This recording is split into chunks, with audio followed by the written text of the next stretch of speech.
Before we start, I'll tell you one of my favorite Canada stories. I took my family here. I have 6 kids. Okay, I took my family here for holiday a couple of years ago. And my wife, of all the things she wanted to see, she wanted to go to the Canadian Costco, which I thought was funny. And we went, and they have some beef sandwich in the food court. And my son ate it, and he goes, "Dad, everything's better in Canada." So everything's better in Canada. So my name's John Hunter. I work for JP Morgan. I run the payments business at JP Morgan. I'm responsible for all of our high-value clearing globally in the core currency, so dollar, euro, sterling, renminbi, etc. I'm also responsible for all of our cross-border payment innovation and how we're looking at cross-border payments and how we think payments are going to change. When I was growing up, there were 2 hard, fast rules that my mom had, right? And the first rule was, you never get in a stranger's car, right? And the second was, you never go into a stranger's house, right? Those were the rules of me being a kid. I was the youngest, right? So pretty much everything else was fair game. But those were the rules. And what I want to say now is things have changed, right? The world has pivoted. And think about, today or last night when I got to the airport, what did I do? I got in a stranger's car, right? Who drove and took me to a hotel. But if I'd chosen to go to an Airbnb, I would have walked into a stranger's house and said, "Hey, I'm here to sleep in your bedroom," right? And all of these things are enabling technology, right? This enabling technology is allowing us to totally break and change the rules that we have historically had. And this concept of things like really pivoting and really changing dramatically not only accounts for some of the changes we've seen with Uber and Airbnb, it also relates to the payment space. We've been doing payments the same way for 40 plus years. I mean, we replaced Telex with Swift, right? We've done a couple upgrades as we went, but in general, payments have been very, very much static in the way that we do high-value cross-border payments. So what I want to talk to you about today is a potential new way in which we can speed cross-border payments globally. And this is what we call the Interbank Information Network, or we call it IIN. That's because it gives us the little tagline, "Are you in?" Right? We're all in. This is incredible, right? Or whatever else we can come up with fun puns around in. But I'm going to start. I want you to show you a little video. We'll watch the video, and then after the video, we'll kick off into some discussion. I will make sure that I save time at the end for us to have some Q&A, okay? So let's watch the video.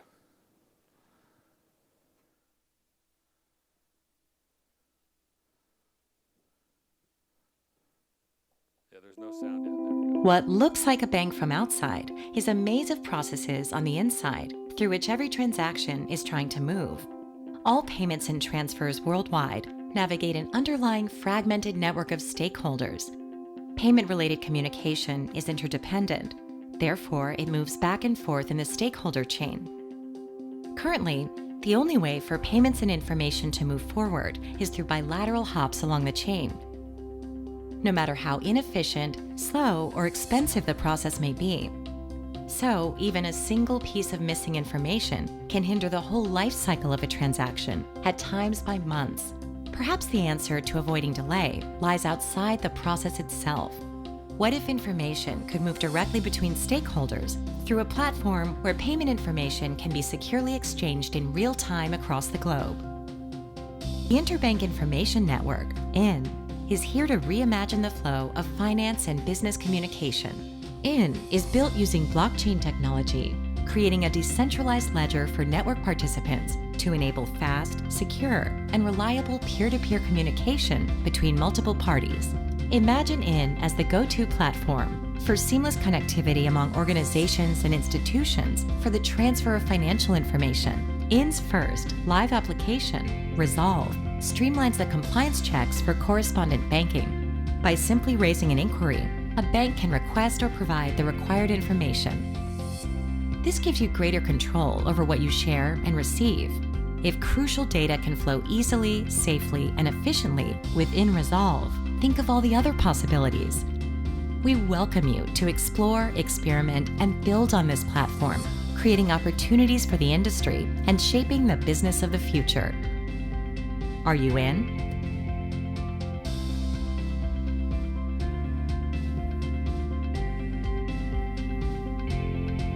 All right. Thanks. Let's bring the PowerPoint up. There you go. I realize that these screens are pretty small, and there's actually a lot of text on the screen, so we'll talk through most of it. Don't feel like you have to have an eye test to read it. When we started thinking about IIN, let me provide a little context. We at JP Morgan, back in 2015-16, like everybody else, thought, oh my gosh, there's this new technology. It's called blockchain. We ought to do something with it. And, oh, it looks like what it's for is clearing and settlement. So let's do clearing and settlement. So we immediately took Quorum, the JP Morgan version, open source version of Ethereum, and stood up a proof of concept between two of our branches. So we took two of our branches in Europe and started moving transactions across those branches. We also, at the same time, sent the transactions the normal production way. So we kind of did this production parallel test where we could see, is the blockchain that much better? Is it more compelling? Does it work? And we could test out the technology and try to prove to ourselves that it's good. And the answer coming out of that proof of concept was, yeah, kind of interesting. The technology absolutely worked, but not super compelling in the fact that book transfers work really, really well across a DDA platform, right? So as long as you're doing things internally within your own book, really what I did was add a layer of complexity on top of the existing book transfer process I had. So as long as I have to settle at the end of the day to a DDA ledger, then I still had all the constraints of my DDA ledger. And so we said, compelling, but not, interesting, but not necessarily compelling. And as we thought more about blockchain, we kind of had this aha moment where we said, if you think about the existing correspondent banking models, the existing model we have today, the perception is that correspondent banking is slow, that it's manual, and that it's expensive, right? And on the other side, we have this fintech model, and the perception is that the fintechs are fast, cheap, and automated, right? And somehow we have this dichotomy between reality in both areas. Because when you think about correspondent banking in general, what we've seen, and the GPI data actually proves it out, is that payments are actually pretty fast. I can get most of my payments overseas in a matter of minutes. Like, that's plenty fast, right? For most corporates that are paying a supplier, that's too fast. They're like, give me at least a day afloat, would you please, somewhere in there, right? Right? Most of the correspondent banking moves fast. But there are these massive exceptions. So when you think about the STP rates at banks, they're 90, 95% straight through. It's that 5% or 10% gap that we said, gosh, could we really do a better job of focusing on exception payments? Could we figure out a way that banks could collaborate to be able to begin to take the latency out of correspondent banking, right? And that's where we began to think about blockchain in a whole new way. As opposed to clearing and settlement, could we share information across a distributed ledger in a new way that could speed payments along? Because you think about it, the problem with correspondent banking is that you have these handful of payments that get stuck. And that's the one that, this is totally hypothetical, by the way, but that's the one where, like, the grandmother writes the the note to Jamie Dimon and said I had to live in my car because you guys held my payment for 4 months. Do you know what I mean? Like those things happen. They're very, very few, but they give a bad taint on the entire business. So what we said is, could we use blockchain in a very different way to solve a really early initial use case that all pain point that all the banks have, right? And a pain point that that if we resolved could actually improve correspondent banking across the board. And you think about the existing model today, everything is serial in nature, right? I take the instruction, I pay the next guy, next intermediary bank, they pay an intermediary bank, they finally pay the Benny bank, who finally pays the beneficiary, right? So we have this serial set of steps that we go through with every payment. And the aha moment was within blockchain, when a transaction comes into the blockchain, it's not serial, but it's synchronous. So now, if I have a question about an item or about information in a transaction, in a distributed ledger environment, I can now reach out to any party in the payment directly with my query. And we realize that this is really powerful because most of the latency that we see is trying to get to the person that has the information. And in blockchain, that goes away. So we created our first application, which we called Resolve, which we'll go into a little bit more in a minute. But this is all about being able to get information around a beneficiary or a remitter to allow you to clear a payment. We also have a payment validation application that we've been developing that we'll talk about. And that's kind of the near-term focus, is can we focus on really addressing these pain points that exist today in the market. But we recognize that once we build a network, then the opportunities to do things are much, much broader beyond that. But that'll be up to the network to decide how that all plays out. Okay, make sense? You with me? A couple head shaking? Okay, good. Not just the JP Morgan section, right? Yeah. Okay. So where have we come? I talked about our proof of concept in 2015-16. Coming out of that, we decided, so let's create this interbank information sharing infrastructure. And let's see if we can stand it up and if it has legs. So we partnered with RBC and ANZ, and we created a proof of concept prior to going into Sibos in 2017. And the proof of concept showed that this was actually a very viable solution. We're taking things that were take 2 to 16 days to resolve on average. 2 standard deviations were 2 to 16 days. That's a lot of time for a payment to sit there while grandma is waiting to close on her condo, right? 2 to 16 days, and we shortened it to about an hour and a half. And much of that was manual based. So we did that in 2017. Now, between 2017 and 2018, we spent a good deal of time creating enterprise tooling around this distributed ledger. Now, what do I mean by that? There are a lot of proof of concepts that go on in the world. Many organizations create a proof of concept, they write a white paper, and they put the flag in the ground and claim victory, right? Look, we did this cool proof of concept, look how innovative we are. We said, you know what, it doesn't really count unless it's real. And real and in production and working.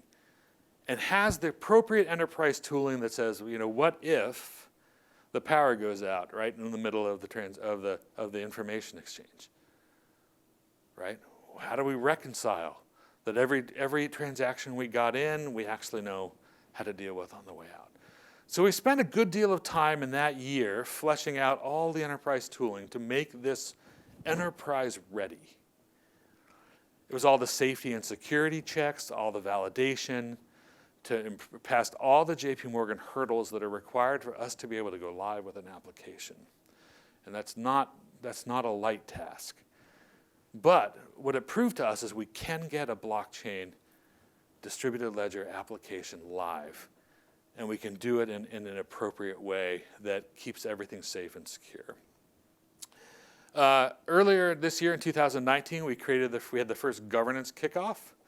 So the governance of this infrastructure, we don't want it to just be a JP Morgan thing. This is not about JP Morgan. Right? This is about creating a market infrastructure that the world can use to be able to speed payments along. This governance model allowed us to work with the banks that had our current participants and be able to move beyond. We currently have 235 banks that have signed a letter of intent to join. And this network is very much real and is moving, and we have transactions processing over the network every day. We have two new things that are coming up. One is we are ready to release the APIs to the public. So people who want to use an API infrastructure, and we'll talk about that a little bit more in a minute. We also have a new application, Validate, that's coming out. And by the end of this year, we expect to have 400 banks signed up to use the network. So we really expect this to continue to grow and to scale. And that's kind of the continuum that we've seen here. And it's been very much of interest to clients and to tech partners alike. So let me take a minute and talk about Resolve.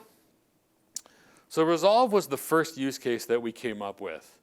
And it's where we recognize that within this payment process, one of the biggest pain points was sanction screening.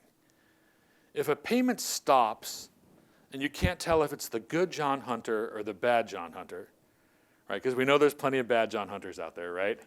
Good John Hunter or bad John Hunter, it was taking sometimes weeks to get the information needed. Because of the serial nature, right, of the process, right? If I'm intermediary bank 2, I'd have to go back to the first intermediary bank, who has to go back to the remitting bank, who has to go back to the remitter, who has to send their friend who they're sending money to, an email saying, hey, I need your name, address, and birthday. They finally respond. The remitter then contacts the bank. The bank then finally keys in a SWIFT 199. It goes to intermediary bank 1, finally gets shipped to intermediary bank 2, and in 2 weeks we finally said, oh, bad guy's birthday is in January, this guy's birthday is in September, we're okay. 2 weeks, right? And we wonder why people think correspondent banking is slow, right? So what we recognized within is that we could create this network that would allow us to reach out to, again, anyone directly in the payment. So now, who knows John Hunter already? He's the beneficiary. The beneficiary bank already knows him. They've done KYC on him, right? They know his name, address, birthday. They know his shoe size, his driver's license number, right? Whatever else, what he had for breakfast yesterday, how he likes his coffee, right? Because KYC is that intense, right? We all know. But they know a lot about him. And now I can reach out directly to that Benny bank and say, here's this transaction. You're a party to the instruction. I need information on John Hunter. And it's information that many times banks already provide today, but they just provide it through a different channel. And so now we're getting that information faster and being able to get that payment released much, much quicker than we did historically. So this Resolve use case, honestly, it's resonated really, really well with the banks. Every bank has this problem globally. Large bank, small bank, everyone is struggling with this. And so this was enough of a use case to have banks say, yes, I'm interested. I'd like to participate. And that was the whole objective here, right, was for us to do enough and to have a use case that was not so huge that it was trying to boil the ocean. Like we recognized early on that moving, like clearing and settlement, that's a huge bite to chew. What bank is ready to take down their DDA platform and stand up a distributed ledger as their golden source of data? Like, I don't know anyone that's doing that yet, right? But could we start with something small that was kind of safe, that fixed a real pain point, and begin to build a network around it? So with Resolve, we have a user interface We have user entitlement functions built out. Excuse me. We have the ability using smart contracts in the network to be able to understand who you're willing to do business with and who you want to exchange messages with within the network. And all of that is all functioning and live and working today.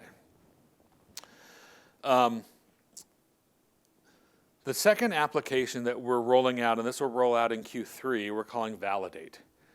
And the Validate application that sits on the network is all about getting rid of those pain points that we have around return items. So think about today's world. You send me a payment, I can't post it, right? What do?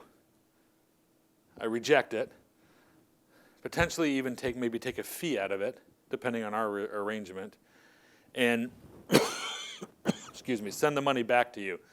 The principal back to you less whatever the amount was,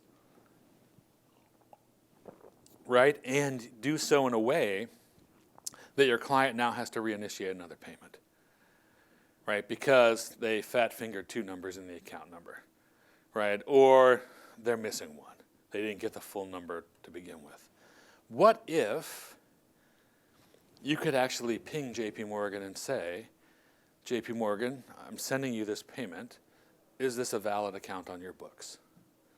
Very simple, basic use case, kind of minimal viable product type feel, right? But think about it. If we could just say, nope, that account is closed, right? Or nope, that's not a valid account on my books. That would allow you to address it right there at that point in time. So imagine the use case of someone entering in an an online payment using an online portal. And as they're keying it in, as they tab out of the account field, we make a call to the beneficiary bank and say, is this a valid account? And if it's not, it comes back immediately and pops up and says, this account is not valid at JP Morgan. Please check your account. Think about how that could speed up the whole process of payments and take these bad experiences away. Something that simple as just checking the account number. The other thing that we want to do is we also want to do validation related to payment formatting. So if you're trying to send a payment to India, right? India you have to include a purpose code now, right? And are the Indian purpose codes the same as the rest of the world's purpose codes? No, they have their own unique purpose codes, of course, right? And so when you send a payment, if it's going to India and you don't have a purpose code and not a valid purpose code, it rejects, right, and comes back to you. You could actually send me that instruction, and I could validate that instruction. Even if the payment's not coming to JP Morgan, send it to me, and I could validate that your formatting in that payment is appropriate for where it needs to go. And that would help get us past some of these, again, return items. Long pole in the tent, things we want to do as we move forward in validation. So I'd love to be able to do name match, right? So you send me an account with a name, and I'd like to be able to say, yep, that is IBM's account. Or nope, that's really John Hunter's account, and he's trying to get paid for IBM, right? How many of us have seen that problem, right, in the banking space, right? Of this kind of business compromise, right? The other thing I think would be really cool, and we're working on this through our legal colleagues, but I'd love to be able to do what we call at JP Morgan first-time beneficiary check. At JP Morgan, we're about 20% of the market. So we've seen almost every beneficiary out there. And for a smaller bank, they could actually ping JP Morgan and say, have you ever seen this Benny Bank, Benny account number combo before? Have you paid at JP Morgan, and do you pay it successfully?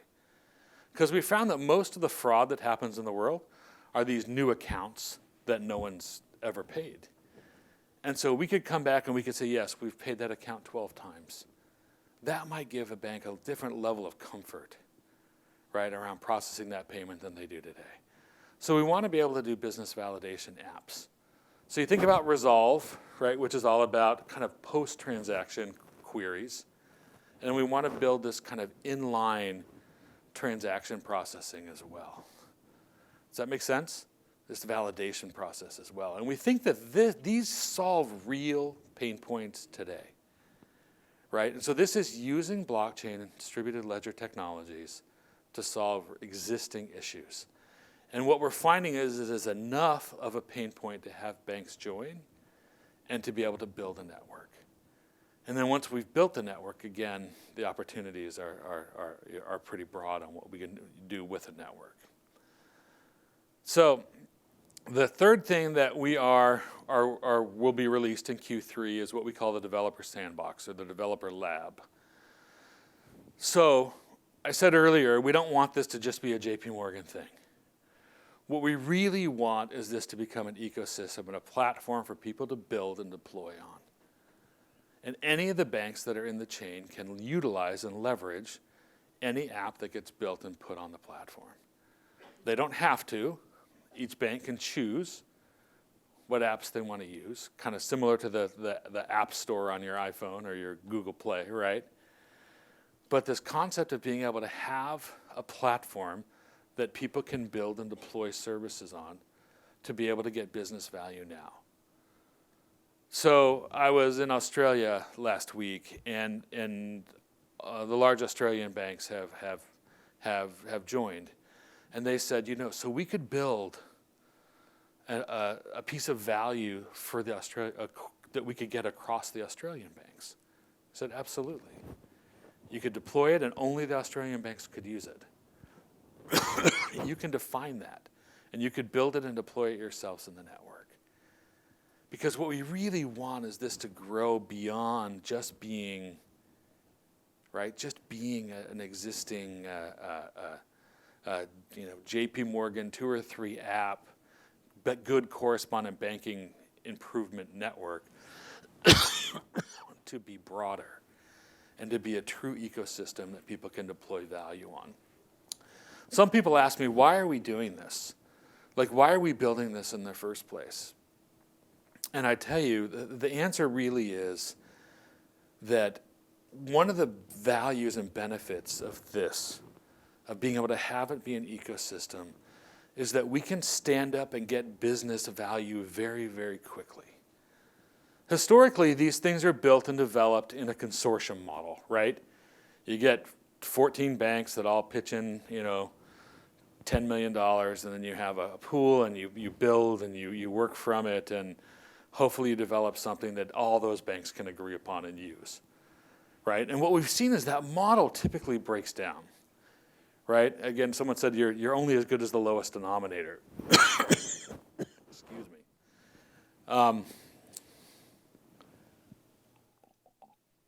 This might be effect of me coming in at 2 o'clock last night for the delays in payment and flights. But but you think about it, the concept of building an ecosystem, what it allows us to do is quickly build and deploy business value. I don't have to wait for all of us to agree that this is what we want to do. If 2 of us decide that we want to create a piece of value, we can deploy an application in the network, start getting business value today, and then bring other banks in, right? And build over time.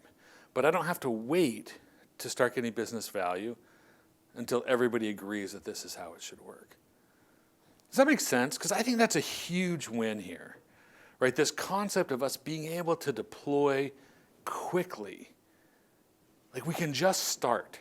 I was having I work a lot with the innovation group at JP Morgan, and I tell my team all the time, just start. Just start doing it.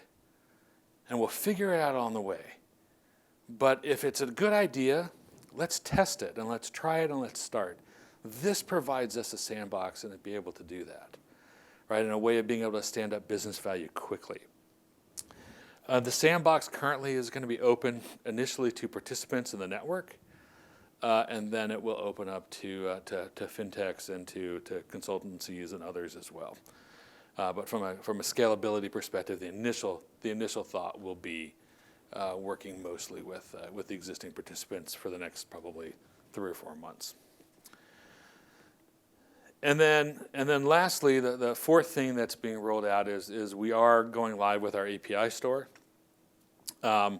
We've created, today, the way the network was initially built, we used a UI, a user interface. So it makes it very easy for any client to onboard, right? Because literally all the technical build is on the JP Morgan side, right? We stand up your node in our secure data center. You have your own server.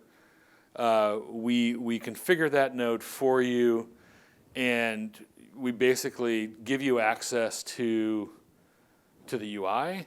You assign a security administrator, and boom, you're off to the races, working it in. We recognize that works really well for resolve, right? Something that's at post-transaction queries.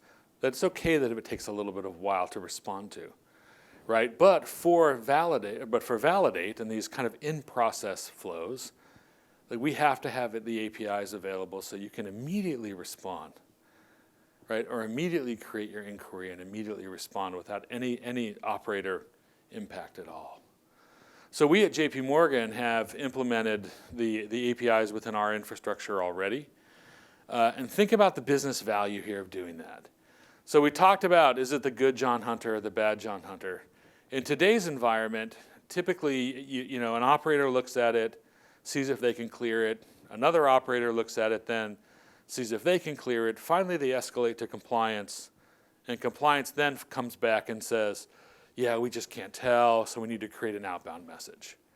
Like that's 3 looks. That's at least 4 hours of time just sitting going through your existing process. With the APIs, why not just query JP Morgan with every single false positive you have? Any false positive that's coming to JP Morgan, send me an inquiry over in. Do it systemically, right out of your sanction screening tool. Hit in through the API, tell me what you need, I'll respond back, and your first operator who looks at it could say, this is what we know in the payment, this is what we know about the bad guy, and this is what JP Morgan told me about the beneficiary. Giving them all the information they need to release it right there. So this ability to integrate and systemically deliver responses to inquiries, I think is super powerful. I think it's going to in the future allow us to do a whole lot of other things as well on the network.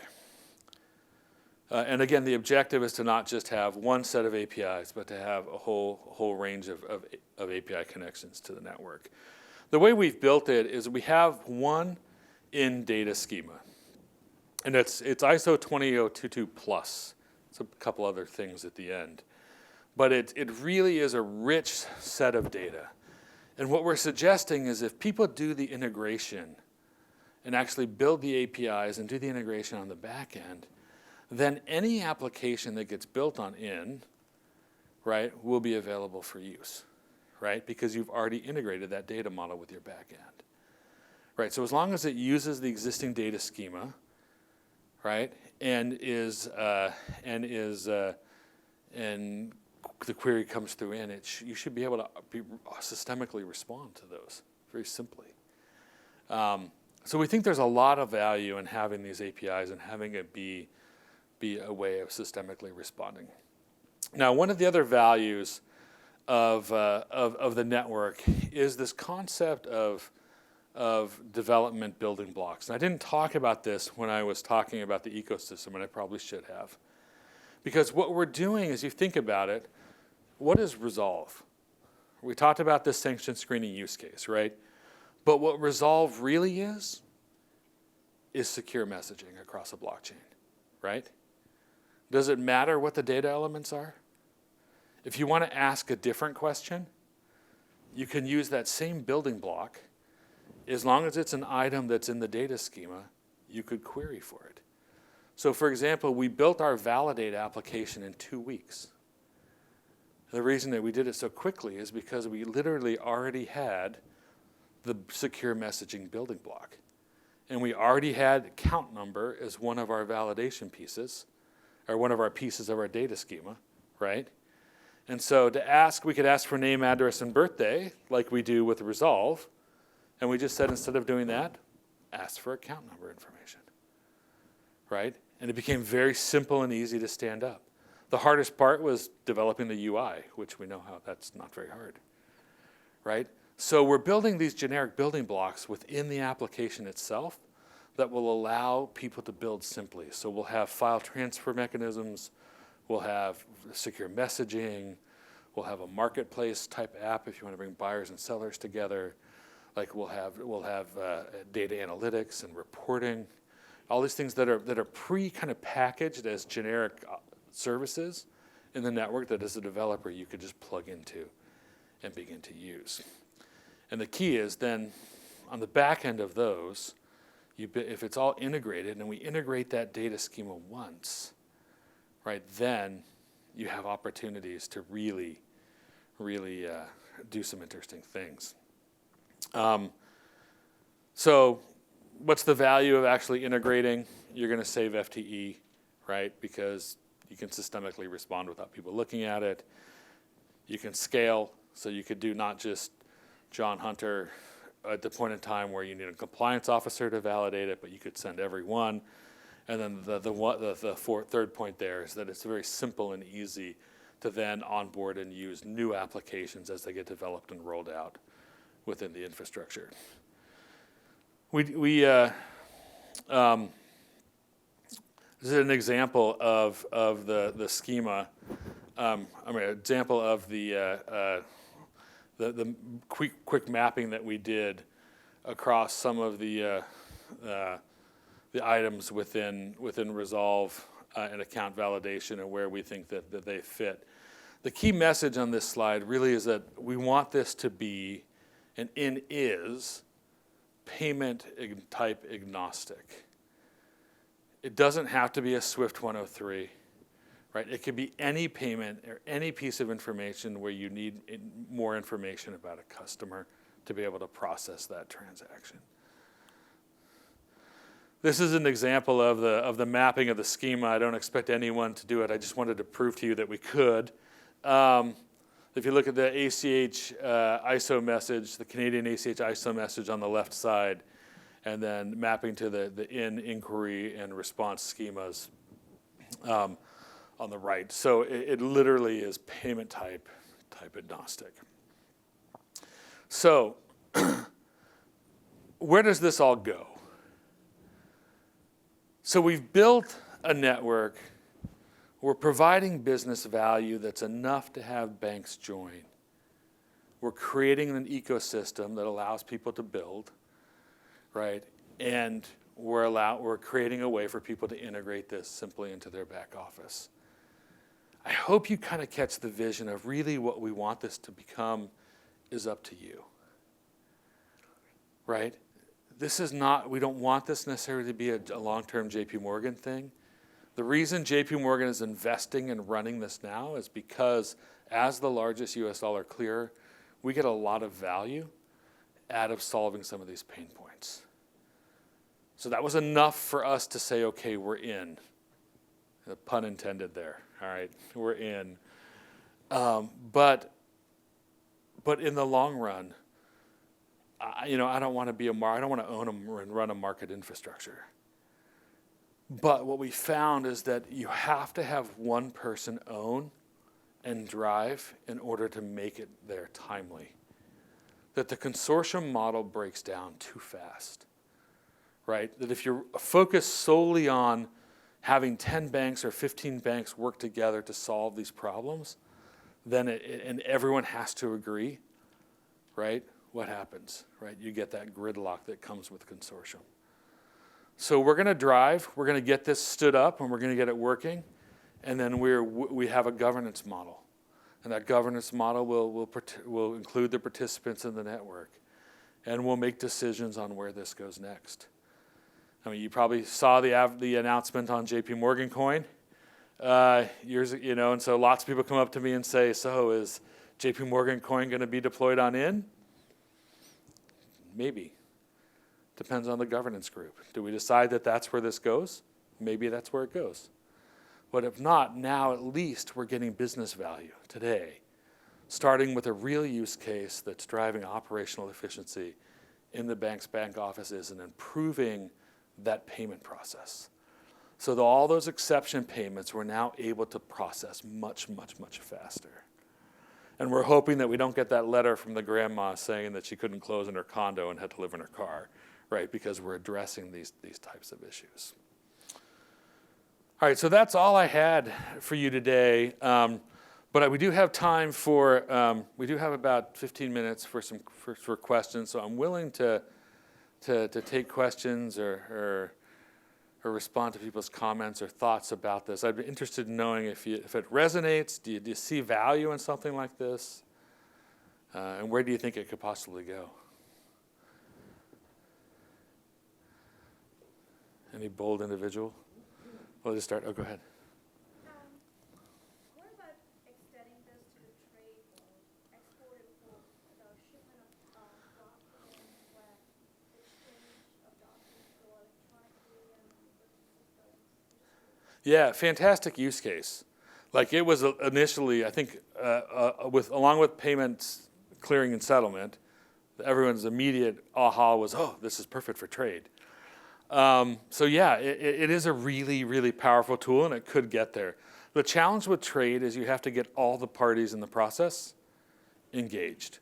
And so you have to have that person who runs the dockyard, right, willing to log into a platform and move away from their paper to use this electronic system. So there are pieces of it that fit in blockchain very well. But there's others of it that I think is on. I know we're working with a couple of vendors right now as well that have some solutions that could potentially be applied in the trade space. Yeah, it's a very, very powerful use. I think if you really sat down and if you probably spent 45 minutes, you could probably each come up with a list of about 100 things that if the banks could communicate faster and better and cheaper, we could be better at. Trade being a huge one. Gene? Do you already have a commercial model to allow this to be self-sustaining production? So not yet. So today the model is this. JP Morgan is literally paying for the entire network. So we're standing up the infrastructure, we have the tech resources behind it. And the reason we did that again was because we wanted low barriers to entry to participation, right? So the commitment is that this will not, banks or corporates who join will not pay fees to be a participant in the network, okay? We want that to always be free. I think we learned from some of the other initiatives that have gone around globally that as soon as you charge even $50,000 to join something or to participate in something, then adoption drops off, right? So we want this to be low barrier of entry, people to get on for free. We absolutely believe that the apps will eventually be commercial in nature as well as free. And we probably will have some freemium apps on there as well, right? Where the first piece of data is free, first 3 things, but if you want more information, you want something besides name, address, and birthday, and you also want passport, that might be something that you pay for, right? So there is a view of having this be commercial. We just don't want to rush to making it commercial because we don't want it to feel like this is about making money. Because this is not, the objective in this network is to improve our existing process and to get to the point where we have a network where if we choose to disintermediate our existing process and do something, we have enough banks in it that it becomes ubiquitous, right? So we don't want to rush to commercialization. Right, so you won't see a commercial app probably for a little while for a bank. We probably are going to stand up some commercial app for a few of the corporates that are joining because it really does add a lot of value right to their bottom line on some of the things that we're working on with them. Question? All the banks and corporates, are they required to host their own Quorum node? No, so the way it works today is we have a secure data center that's run, that sits outside of the JP Morgan premises. So it's not behind our firewall. It's unique, and each bank has a node within that infrastructure, and we pay for that and we set up. So we're hosting it on their behalf. Okay. We also, because we recognize that there's some sensitivity about having someone's data sit at something that is perceived to be owned by JP Morgan, we don't operate the network. So we've actually outsourced the operation of the network to a third party. So we have a third party that hosts it, and we have a third party that runs it on our behalf. So someone has to go break glass and go into a node and address something. No one at JP Morgan would ever have access to another bank's information.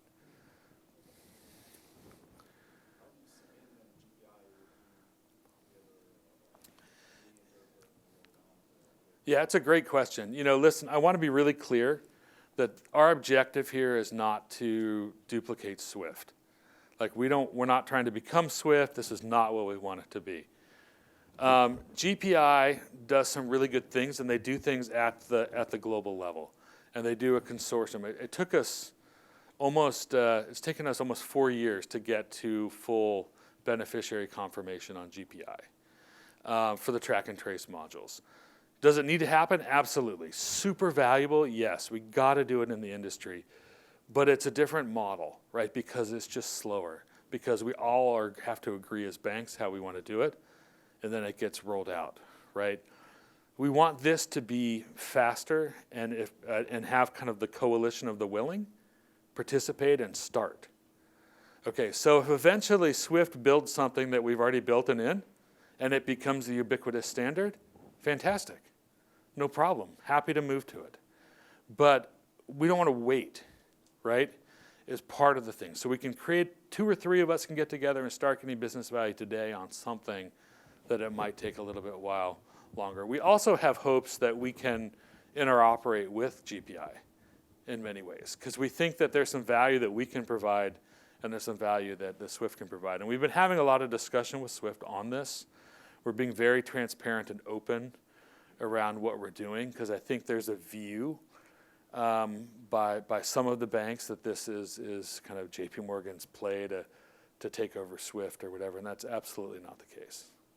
So thanks for bringing the question up because I want to be very transparent and clear that my objective is to not run a market infrastructure, right? But we just recognize that there's these pain points that have been around too long in the banking space that we can, through a distributed ledger, get rid of. Good question. Yeah. So we think that the network will be used to solve any pain points outside the bank-to-bank space, so going downstream into invoicing and receivables. I noticed there was a release today about an investment JP Morgan made into global payouts. So I think the use cases are endless, to be honest with you. We start with the banks because if we don't have the core banks, then those other use cases typically don't make sense because if you don't have most of your banks on the network, all corporates use multiple banks. Most corporates use multiple banks. They need those banks on the same network to be able to do things in a similar way. So we're focused on growing the network with banks first, but we absolutely believe that there will be corporates who want to join. We at JP Morgan have a large e-commerce corporate that we do a lot of work with in Europe, and they send a lot of payments, and they have a big sanction screening issue. We're going to put them on in. And so they can systemically query us, or we can systemically query them and hit their back-end database and get the information that we need to clear a payment without them ever having to touch it or look at it. So we absolutely believe that it can broaden across corporates as well. But again, we're not rushing there because if we don't have the right level of bank participation, then the corporate value proposition begins to erode in most cases. And again, lots of it depends on what the governance group of the network decides it should become. So you're expecting the members actually have a system out of the Swift network, out of the network, make a decision which payment goes well? So yeah, today that's how it works. There is a thought around, can we make that simple, right? Could you send everything to IIN and could we route stuff for you, or vice versa? There's some of that discussion going on. But today, yes, they're just systemic decision-making tool. We built it at JP Morgan. It's not very difficult. You can just hit a little table that says who's available on in, and you plug into that API and send it. It's not difficult. Sort of again, the obvious question. Can you talk a little bit about GDPR and the first data? Oh, sure. Yeah, good question. That's the first question every compliance officer asks us, right? So how do you get comfortable with sharing personal data and personal information? What we found is that most banks have within their terms and conditions already the ability to share personal data if it's for compliance reasons. So the fact that we can show that there is a payment, right, and that there is a transaction that they're part of, then allows them to get comfortable with the sharing of personal information. There are some regions. We did a country by country analysis. You can see how fun that was, right? You've done those things before. But we looked at this across a number of countries, I think 57 main countries globally, and did a legal review to make sure that these use cases were appropriate to present in those markets. There's a few markets where they have to get customer consent. I think one of those is like Russia, right? And so the banks that are participating are creating systemic ways to get customer consent, like sending them a text that they respond to very, very quickly, and so they can quickly respond to the network and things like that. But yes, it's definitely an issue. But what we found is that most of this information is already being shared just through different channels, right? So our ability to say, hey, this is just a new channel for information that we're already sharing eventually about our customers seems to be able to get most of the banks comfortable with the process. Plus, blockchain is very secure, right? It's all encrypted, and that one of the beauties of the way it's structured is that in this technical solution, there's no big one data store of information, right? There's no big honeypot for someone to come in and hack, right, and get all the information, because the information sits in the nodes of the participants, right? And each participant has its own physical server and has its own security right around that. So each one of those nodes, in order to get all the data, you'd have to hack every node, which is never going to happen unless quantum computing takes off and encryption algorithms get blown. But that's a problem. We're going to have bigger issues at that point, right? So I think it's very secure. I think we got our legal and compliance very, very comfortable with the process, and we've seemed to do okay with the other banks as well. But good question. Yeah. The data currently is hosted in the U.S. There's nothing that says we can't host the data and stand up another data center in another market or region. So as the network grows, I suspect that we'll have multiple data centers that can host data in multiple places, and those data centers then would connect, because it's really just hosting nodes, right? We also will get to the point where individual banks or users, if they choose to host the node themselves and want to have it behind their firewall, they could host that node themselves, and then come and communicate within the network. One of the issues would be the hosting data in U.S. would be under U.S. government regulation, which conflicted with many other regions to host the data. Yeah, we haven't run into a bank that said, like, I'm unwilling to do it because the data is currently hosted in the U.S., but we do have plans to be able to host data on multiple nodes, multiple data centers. Good question. So we're super excited about this. We really do think that it can create a lot of momentum.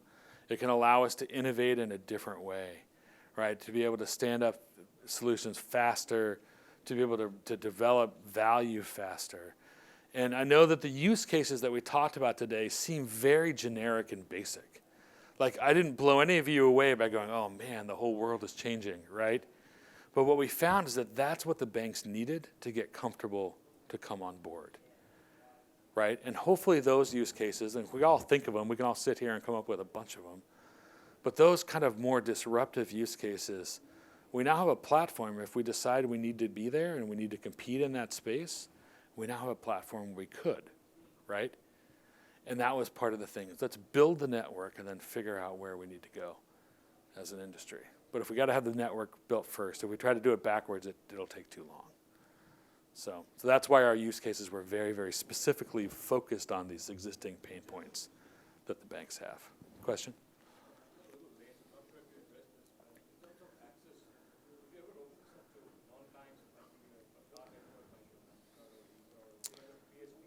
Yeah, we're actually having some discussions with a couple of those networks already. I could see anything that would add value. I think we could be open to.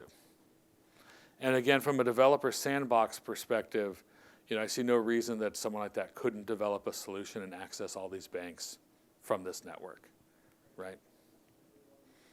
How does the permissioning work for those players? Well, that's a good question, right? I mean, in general, there's going to be a whole application certification process. So if you're going to build and deploy, right, you have to meet certain standards, and it's defined in the SDK, as well as it'll be reviewed by a third party to make sure that it's safe and secure and that we're comfortable with that use case being on the network. So it'll have similar governance to, I don't know, maybe like the App Store, although we may be a little more obtrusive because we're dealing with financial data. But the permissioning in general, like who can participate, we want it to be an open sandbox. People can build, but it's got to be the right types of solutions, and it's got to be the right types of very safe and secure code, et cetera. Oh, go ahead. Does that also include putting a finger on what kind of data schemas the developers are going to actually use? We are. I mean, we're hoping that our data schema is robust enough that'll fit 90+% of the use cases. Because what we built a very rich schema on purpose. We know that means one integration would be a little bit more expensive and difficult, but then the hope is that they do it, and then any developer who builds an app on the network can just literally becomes plug and play with the banks on the back end. I know that's kind of wishful thinking, but you can get the vision, right? Well, awesome. I think we're about there. Oh, we're over. We started a few minutes late, so I'll give myself credit for that. Thank you for coming. We're very excited. Appreciate your participation.